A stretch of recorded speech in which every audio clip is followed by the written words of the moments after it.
So I was assigned to read The Curious Incident of the Dog in the Nighttime by Mark Haddon for one of my English classes. So I thought I would do a bit of a review before we discussed it in lecture. So if you haven't read it, it's set in contemporary England and told from the point of view of a 15-year-old boy named Christopher, who on one of his nightly walks finds his neighbor's poodle murdered in her yard. So Christopher decides that he wants to figure out who killed Wellington, the dog, and during his investigation he finds out some things about his own life that he was not expecting to find. So Christopher describes himself as special needs, although I'm not sure if the book actually outright states what his learning disability is. But because Christopher's mind works a little differently, it makes the first-person narration really interesting to read. It's straightforward in a way that makes reading it seem really fast and fluid, and I really enjoyed reading from a perspective of someone that thinks so differently from me. Plus it has cool pictures and diagrams, which are always fun to have in a book. Okay, now we're gonna get into a little bit more of the spoilery section, so if you have not read the book, go now and read it, and then come back and we can talk about it. Okay, so I feel like this story was kind of told in two parts. There was the first part, which was the mystery, and then the second part, which is kind of like the aftermath. So in the mystery part, I was getting a lot of Sherlock Holmesy vibes, which makes sense because I think at some point in the book Christopher says that his favorite book is a Sherlock Holmes novel. I thought that the mystery was really fun, although I did guess a lot of the twists before it happened. Like, at first I thought it was a little boy from Christopher's school who killed Wellington, the one that Christopher talks about really briefly, and then his dad says that the kid's probably going to end up in jail.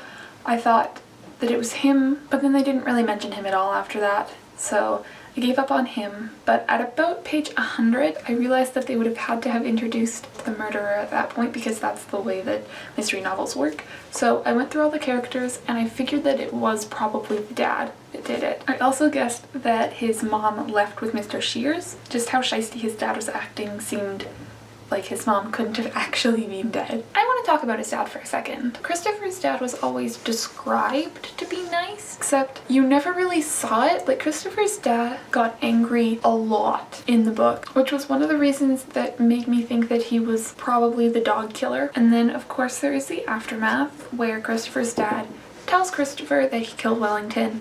Christopher gets very, very upset and afraid of his father and then runs away to London. First of all, I don't really blame Christopher for being afraid of his dad, because like, who stabs a dog with a garden fork? Even if it's barking at you, even if it's annoying, you don't just stab dogs. This second half of the book actually made me feel really anxious while I was reading it because I was afraid for Christopher. He kept doing things that were dangerous, but also I was afraid that he would get arrested for threatening someone with his knife.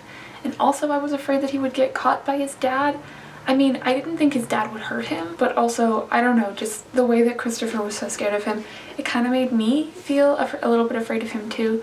And then I was also scared about what happened to Christopher when he got to London, whether he would be like mugged in the city or he wouldn't be able to find his mom. Also, the part with Toby in the train station really freaked me out. Just the idea of him being down on the tracks when the train was coming and he wouldn't help people, and Toby was there too, and I was afraid Toby was gonna die. And then of course he got to London and he briefly lived with his mom and Mr. Shears in London, and I didn't like them either. I don't think you were really supposed to like them. Mr. Shears just seemed like an all-around terrible person. I was also so happy when Christopher got an A on his math exam. As a Canadian, I don't really understand the mechanics of the English school exam system, but I'm pretty sure that was like a pretty important thing for him to do, and so I'm really happy that he got that. I was afraid that he wouldn't be able to do it at all, and then he was all stressed out during the exam and it just made me stressed out. I think my favorite part of the book was when Christopher was talking about